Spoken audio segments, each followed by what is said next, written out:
शाम के 7 बजे का समय था। दिन ढलने लगा था, जिसके कारण ठंड लगातार बढ़ती जा रही थी। रामपुर गांव में रहने वाले हवलदार सुलोचन की हाईवे पर पेट्रोलिंग में ड्यूटी लगी हुई थी। हे भगवान, इतनी सर्दी में अफसर लोग खुद तो आग जलाकर अपने अपने ऑफिस में बैठकर हाथ सेक रहे हैं और हमें दे दी ये पेट्रोलिंग की ड्यूटी। अब इतनी ठंड में बाइक पर पेट्रोलिंग करने जाऊंगा तो मेरे तो हाथ पांव ही जम जाएंगे।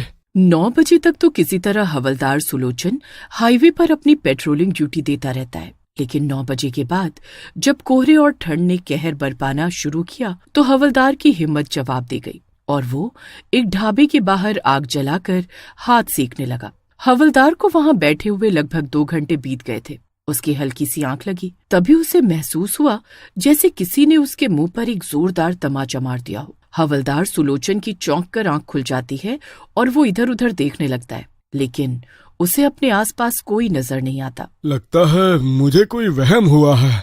तभी एक बार फिर उसके गाल पर जोरदार तमाचे पड़ते हैं। तभी उसे अपने पीछे एक डरावनी शक्ल वाली चुड़ैल खड़ी हुई नजर आती है। चुड़ैल को वहां खड़ा देख सुलोचन की सिट्टी पिट्टी गुम हो जाती है। कौन हो तुम? मैंने तुम्हारा क्या बिगाड़ा है? बिगाड़ूंगी तो तेरा अब मैं। इतना कहकर चुड़ैल सुलोचन के गालों पर चाटों की बरसात कर देती है और बेचारा सुलोचन चकरा कर जमीन में गिर जाता है। अरे मैं कह रहा हूँ चुड़ैल बहन जी, आप क्यों मेरे साथ ऐसा कर रही हैं? अरे मैंने आपका क्या बिगाड़ा है? मैं तो औरतों की बड़ी इज्जत करता हूँ, आप कहेंगी तो आज से चुड़ैलों की भी इज्जत करने लगूंगा। औरतों की इज्जत बाद में करना, पहले अपनी ड्यूटी ढंग से करना सीख। तेरी ड्यूटी हाईवे पर पेट्रोलिंग की है ना, और तू यहाँ पर पड़ा पड़ा झपकियां ले रहा है। शर्म नहीं आती ऐसी हरकत करते हुए? अरे चुड़ैल जी माफ कर दो, अब वो क्या है ना, ठंड बहुत ज्यादा पड़ रही है। इतने कोहरे में इस सुनसान हाईवे पर बाइक लेकर जाने में मुझे बड़ा डर लग रहा था, बस इसीलिए मैं यहाँ पर आग जलाकर बैठ गया। हम पुलिस वाले क्या इंसान नहीं होते? हमें भी तो ठंड से परेशानी होती है। अगर तुझे कोहरे और सर्दी से इतना ही डर लग रहा है तो ड्यूटी करने के लिए पुलिस फोर्स में क्यों भर्ती हुआ है? घर में बैठकर रोटियां बना। अगर आज के बाद ऑन ड्यूटी सोता हुआ मिला तो तू भी मेरी तरह भूत बनकर पुलिस वालों को उनकी ड्यूटी याद दिलाएगा। समझ गया या नहीं? चुड़ैल की बात सुनकर तो बेचारे सुलोचन के होश ही ठिकाने आ गए थे। नींद उसकी आंखों से कोसों दूर भाग चुकी थी। अगले ही दिन सुबह सुलोचन थाने में। अरे मैडम, आप चाहे तो आतंकवादियों वाली जेल में मेरी ड्यूटी लगा दो, लेकिन उस हाईवे पर ड्यूटी करने के लिए मैं नहीं जाने वाला। अरे जो कल मेरे साथ हुआ, अगर मैंने आपको बता दिया ना तो पूरे विभाग में अफरा तफरी मच जाएगी। हाँ, क्या बात कर रहे हो सुलोचन? तुम्हारी काम चोरी के किस्से तो वैसे ही पूरे थाने में मशहूर है। अब ये काम ना करने का कौन सा नया बहाना लेकर आए हो? अरे मैडम, कोई काम चोरी नहीं है, मैं सच कह रहा हूँ। आप बस किसी तरह मुझे हाईवे की पेट्रोलिंग से मुक्ति दिलाओ, मैं अब वहाँ नहीं जाने वाला। सुलोचन जिद पर अड़ा हुआ था कि अब वो हाईवे की पेट्रोलिंग की ड्यूटी पर नहीं जाएगा। इसलिए परेशान होकर इंस्पेक्टर माला सुलोचन की जगह धर्मेश की ड्यूटी उस एरिया की पेट्रोलिंग में लगा देती हैं। मेरे लिए तो इससे अच्छी बात और क्या हो सकती है। पेट्रोलिंग की ड्यूटी का मतलब पूरी रात मजे से सो और सवेरे थाने में जाकर रिपोर्ट कर दो। कौन देखने आने वाला है कि हम पेट्रोलिंग कर रहे हैं या एक जगह बैठकर टाइम पास है? इतना कहकर धर्मेश भी हाईवे के किनारे एक छोटे से ढाबे के बाहर ही कुर्सी लगाकर बैठ जाता है और आराम से अपने मोबाइल में वीडियो देखने लगता है। अभी धर्मेश को वीडियो देखते हुए कुछ ही देर बीती थी कि उसे भी ऐसा महसूस होता है जैसे किसी ने कुर्सी से धकेल कर उसे नीचे गिरा दिया हो। अरे ये धक्का किसने मारा? कौन है? धर्मेश कुर्सी से उठकर खड़ा हो जाता है, लेकिन उसे अपने आसपास कोई नजर नहीं आता। वो वापस कुर्सी पर बैठ जाता है। तभी एक बार फिर उसकी कुर्सी में पीछे से लात लगती है और धर्मेश एक बार फिर से कुर्सी से नीचे जा गिरता है। यह माइला छोड़ेगा नहीं मैं। कौन है रे? कौन मेरे को लात मार रहा है? धर्मेश जैसे ही उठकर खड़ा होता है, उसे अपने सामने एक बार फिर से वही चुड़ैल नजर आती है जो हवलदार सुलोचन को। चुड़ैल को अपने सामने देख धर्मेश समझ जाता है कि जो कहानी सुलोचन ने सुनाई थी वो झूठ नहीं बल्कि सच थी।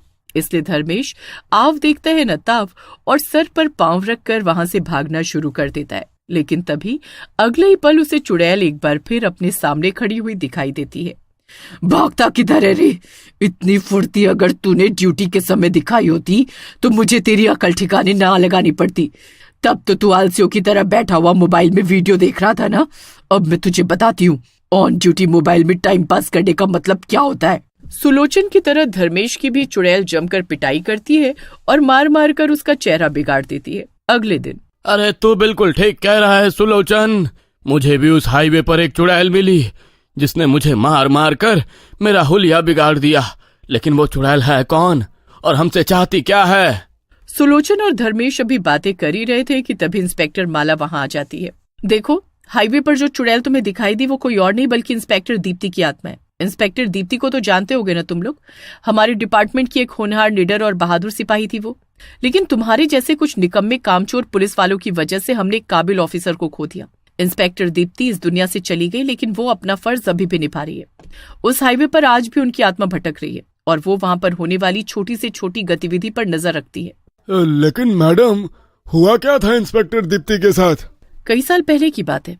एक रोज इंस्पेक्टर दीप्ति को खबर मिली कि एक बोलेरो गाड़ी किसी लड़की को अपहरण करके हाईवे के रास्ते से ले जा रही है। इंस्पेक्टर दीप्ति ने फोर्स बुलाने में समय वेस्ट नहीं किया और वो अकेले ही बदमाशों को पकड़ने के लिए निकल गई। उन्होंने देखा कि गाड़ी में 5-6 हथियारबंद बदमाश हैं। उन्होंने हाईवे के आसपास की पेट्रोलिंग टीम से मदद मांगी। उन्हें पूरी उम्मीद थी कि हाईवे की पेट्रोलिंग पुलिस तुरंत उनकी मदद के लिए पहुंच जाएगी। लेकिन उस दिन पेट्रोलिंग पर तुम्हारे जैसे निकम्मे सिपाही ड्यूटी दे रहे थे, जो पेट्रोलिंग वैन में आराम से चादर तानकर सो रहे थे। कोई सहायता न मिलने पर भी इंस्पेक्टर दीप्ति उस लड़की को बचाने के लिए अकेले ही बदमाशों से भिड़ गई। बदमाशों के पास हथियार थे। उन्होंने हथियार से इंस्पेक्टर दीप्ति पर हमला कर दिया और इस हमले में उनकी मौत हो गई। लेकिन इस अफरा तफरी के बीच बदमाश उस लड़की को छोड़कर भाग गए, जिससे उसकी जान बच गई। डिपार्टमेंट ने उनके पति को मेडल देने के बाद इंस्पेक्टर दीप्ति को हमेशा के लिए भुला दिया, लेकिन दीप्ति ने अपना फर्ज निभाना कभी नहीं छोड़ा। तुम्हें याद है 6 महीने पहले मैंने नशीली दवाइयों वाला एक ट्रक पकड़ा था? अब जी मैडम, याद है। उस रात सीलमपुर थाने से बोल रही है मैडम? हाँ, सीलमपुर से ही बात कर रही हूँ। कौन बात कर रहा है? मैं कौन हूँ ये ज्यादा इम्पोर्टेंट नहीं है।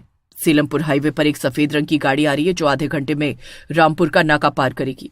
उस गाड़ी के अंदर नशीली दवाइयां और कुछ गैर कानूनी सामान है। समय से पकड़ लेना उन मुजरिमों को, वरना वो नशीली दवाइयां जिस भी हाथ में जाएंगी उस परिवार को बर्बाद कर देंगी। अरे लेकिन बोल कौन रहा है? अपना नाम तो बताओ। माला के बार बार पूछने पर भी उधर से कोई जवाब नहीं मिलता और फोन कट हो जाता है। जरा पता लगाओ ये नंबर किसके नाम पर है और कहाँ से कॉल आया था। बाकी 2 हवलदार तुरंत गाड़ी में बैठो, बहुत बड़ी टिप मिली है। अगर ये खबर सच है तो बहुत बड़ी चिड़िया हाथ लगने वाली है आज। फोन पर मिली हुई टिप के आधार पर मैंने उस गाड़ी को पकड़ा तो वाकई उसके अंदर नशीली दवाइयां थीं, जिसे वो बदमाश बॉर्डर पार से लाकर हमारे देश में बेचने वाले थे। लेकिन मैडम, वो नंबर किसका था? आपने पता नहीं लगाया? पता लगाया था। ये बात जानकर तुम्हें बहुत हैरानी होगी कि वो नंबर इंस्पेक्टर दीप्ति का ही था, जो उनकी मौत के बाद लगातार बंद था। पिछले 6 महीने में उस नंबर पर कोई भी इनकमिंग आउटगोइंग नहीं हुई थी। लेकिन ना जाने कैसे उस दिन अचानक उसी नंबर से मुझे फोन आया और जो सूचना मिली वो भी बिल्कुल सही थी। उससे मुझे यकीन हो गया कि दीप्ति कहीं नहीं गई है, बल्कि वो अभी भी अपना फर्ज निभा रही है। माला मैडम की कहानी सुनकर मुझे अपने ऊपर बहुत शर्म आ रही है मैडम। एक वो पुलिस वाली थी जिन्होंने फर्ज की खातिर अपनी जान की परवाह नहीं की और अकेले ही बदमाशों से भिड़ गई, और एक हम लोग हैं जो जरा सी ठंड और कोहरे से घबराकर अपना फर्ज निभाने की बजाय सोकर ड्यूटी पूरी कर रहे हैं। पुलिस वाली चुड़ैल से मार खाकर धर्मेश और सुलोचन तो सुधर गए थे और अब पूरे थाने में ये खबर आग की तरफ फैल गई थी कि रामपुर सीलमपुर हाईवे पर दीप्ति मैडम का भूत घूमता है, जो ईमानदारी से ड्यूटी न करने वाले पुलिस वालों को सबक सिखाती है। दीप्ति मैडम का खौफ इतना था कि बिना कुछ किए ही पूरा डिपार्टमेंट सुधर गया और सभी लोग अब ईमानदारी से अपनी ड्यूटी करने लगे थे।